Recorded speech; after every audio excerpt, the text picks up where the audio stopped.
বন্ধু নমস্কাৰ। আজিৰ এই ভিডিঅ'টো প্ৰতিজন কৰ্মচাৰী আৰু অফিচাৰ সকলৰ বাবে অত্যন্ত গুৰুত্বপূৰ্ণ কাৰণ 2023ৰ পাছত ডিজেবিলিটি পেঞ্চন চিষ্টেমত এনেকুৱা এটা ডাঙৰ পৰিৱৰ্তন আহিছে যাৰ বিষয়ে বৰ্তমান সময়ত বহুতে এতিয়াও সম্পূৰ্ণভাৱে নাজানে।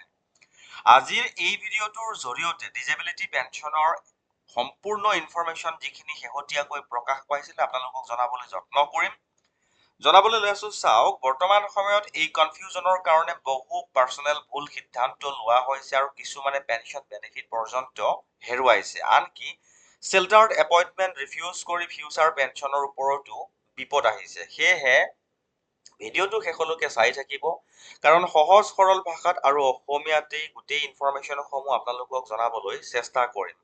আজিৰ এই ভিডিঅ'টোৰ জৰিয়তে আমি জানিবলৈ যত্ন কৰিম ডিজেবিলিটি পেঞ্চন এতিয়াও আছে নেকি, ইম্পেয়াৰমেণ্ট ৰিলিফ কি হয় আৰু বৰ্ড বেণ্ডিং দিয়া হয় কাক, 20%ৰ তলত ডিজেবিলিটি হলে কি হ'ব আৰু ৰিটায়াৰমেণ্ট কেছত এতিয়া কি কি নিয়ম চলি আছে। এই পাঁচটা গুৰুত্বপূৰ্ণ ইনফৰমেশ্যনৰ বিষয়ে আজিৰ এই ভিডিঅ'টোৰ জৰিয়তে আমি জানিবলৈ চেষ্টা কৰিম। জনাবলৈ লৈ আছো চাওক, 21 ছেপ্টেম্বৰ 2023 চনৰ 21 ছেপ্টেম্বৰ তাৰিখে মিনিষ্ট্ৰী অফ ডিফেন্সে নতুন এণ্টাইটেলমেণ্ট ৰুলছ 2023 আনিছিল। এই ৰুলছৰ পাছতেই সম্পূৰ্ণ ডিজেবিলিটি কম্পেনচেশ্যন চিষ্টেম সলনি হৈ যায়। আগতে কি হৈছিল, যদি কোনো চলজাৰ বা আৰ্মি মিলিটাৰী ছাৰ্ভিচৰ এট্ৰিবিউটেবল আৰু এগ্ৰিভেটেড ডিজেবিলিটিলৈ ৰিটায়াৰ্ড কৰিছিল তেনেহ'লে তেওঁ পাইছিল ছাৰ্ভিচ পেঞ্চন ডিজেবিলিটি এলিমেণ্ট। কিন্তু নতুন যি ৰুল আহিল তাৰ পাছত ডিজেবিলিটি এলিমেণ্টৰ নাম সলনি কৰি ইম্পেয়াৰমেণ্ট ৰিলিফ কৰা হ'ল আৰু এইখিনিতে আটাইতকৈ ডাঙৰ কনফিউজনটো আৰম্ভ হ'ল। বহু পেঞ্চনাৰে ভাবিছে ডিজেবিলিটি পেঞ্চন বন্ধ হৈ গ'ল নেকি। উত্তৰটো হৈছে নহয়, কাৰণ ডিজেবিলিটি পেঞ্চন বন্ধ হৈ যোৱা নাই, ইয়াক অকণমান মডিফাই কৰা হৈছে। যদি পাৰ্চনেল ইনভেলিডেড আউট হয়, মানে মেডিকেল বৰ্ডে ছাৰ্ভিচৰ বাবে ইউনিট ডিক্লেয়াৰ কৰি বাহিৰ কৰে, তেনেহ'লে ডিজেবিলিটি পেঞ্চন এতিয়াও আছে। যিসকলে ছাৰ্ভিচত থাকি নৰ্মেল ৰিটায়াৰমেণ্ট লয় তেওঁলোকে এতিয়া ইম্পেয়াৰমেণ্ট ৰিলিফ পায়।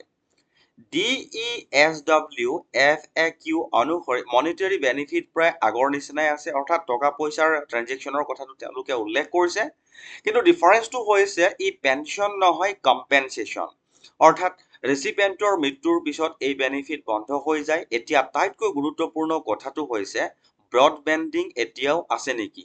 হয়, 2023 চনৰ ডিচেম্বৰত মিনিষ্ট্ৰী অফ ডিফেন্সে ক্লিয়াৰ ইনষ্ট্ৰাকশ্যন দিছে যে ব্ৰডবেণ্ডিং এনেকুৱা হ'ব, 1ৰ পৰা 49% ডিজেবিলিটি হলে 50% ধৰা হ'ব, 50ৰ পৰা 75% হলে 75% ধৰা হ'ব আৰু 76ৰ পৰা 100% হলে 100% ডিজেবিলিটি হিচাপে ধৰা হ'ব। মানে কম ডিজেবিলিটি এছেছমেণ্ট হলেও বেনিফিট ইনক্ৰিজ হ'ব পাৰে। কিন্তু ইয়াতে এটা ডেঞ্জাৰাছ পইণ্ট আছে। পইণ্টটো হ'ল ৰিটায়াৰমেণ্ট কেছত সাধাৰণতে ডিজেবিলিটি 20% বা তাতকৈ অধিক এচিয়ৰ্ড হ'ব লাগিব, নতুবা ইম্পেয়াৰমেণ্ট ৰিলিফ ডিনাই হ'ব পাৰে। আৰু এইখিনিতে বহু পেঞ্চনাৰে চিন্তিত হৈ আছে, কাৰণ আগতে 20%, 30% এছেছমেণ্ট পোৱা বহুত ডিজিজ যেনে hyper tension, lifestyle disease, cardiac conditions কেতিয়াবা বহু কলম পাৰ্চেণ্টেজ পাইছে বুলি অভিযোগ উঠিছে। এতিয়া আৰু এটা অত্যন্ত গুৰুত্বপূৰ্ণ বিষয় হৈছে চেল্টাৰ্ড এপইণ্টমেণ্ট। যদি কোনো চলজাৰ মেডিকেলি ল' কেটেগৰী হয় তেনেহ'লে চেল্টাৰ্ড এপইণ্টমেণ্ট অফাৰ কৰা হ'ব পাৰে, কিন্তু যদি 15 বছৰৰ কম ছাৰ্ভিচ থাকোঁতে আপুনি চেল্টাৰ্ড এপইণ্টমেণ্ট ৰিফিউজ কৰে তেনেহ'লে ছাৰ্ভিচ পেঞ্চন নাই, ডিজেবিলিটি পেঞ্চন নাই, কেৱল ইম্পেয়াৰ্ড ৰিলিফ পাব পাৰে। সেয়াও যদি ডিজেবিলিটি এট্ৰিবিউটেবল হয় তেন্তে 20%তকৈ বা তাত অধিক থাকে। এইটো বহু পাৰ্চনেলে নেজানে যে এতিয়া ৱাৰ ইনজিউৰি কেছৰ কথাও জানিবলৈ আমি যত্ন কৰিম। যদি ডিজেবিলিটি হয় যুদ্ধৰ ক্ষেত্ৰত বা কাউণ্টাৰ ইনচাৰ্জেঞ্চি অপাৰেশ্যনত বা কাউণ্টাৰ টেৰৰিষ্ট অপাৰেশ্যনত, সেই সময়ত তেনেহ'লে পাৰ্চনেলে পাব ৱাৰ ইনজিউৰি পেঞ্চন, ৱাৰ ইনজিউৰি ইম্পেয়াৰমেণ্ট ৰিলিফ। এতিয়া প্ৰশ্ন হৈছে যে মেডিকেল বৰ্ডে কম পাৰ্চেণ্টেজ দিয়ে বা না ডিক্লেয়াৰ কৰে, তেন্তে কি কৰিব? ফাৰ্ষ্ট আপিল কৰিব লাগিব ৰেকৰ্ড অফিচ ছাৰ্ভিচ হেডকোৱাৰ্টাৰৰ জৰিয়তে, প্ৰয়োজন হ'লে আৰ্ম ফ'ৰ্চ ট্ৰিব্যুনেললৈও যাব পাৰিব।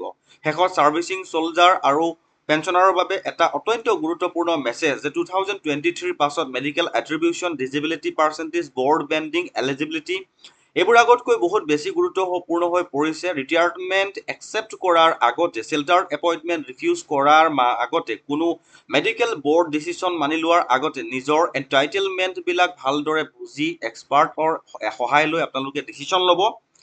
কাৰণ এটা ভুল সিদ্ধান্তই জীৱনজোৰা পেঞ্চন বেনিফিটত ডাঙৰ প্ৰভাৱ পেলাব পাৰে।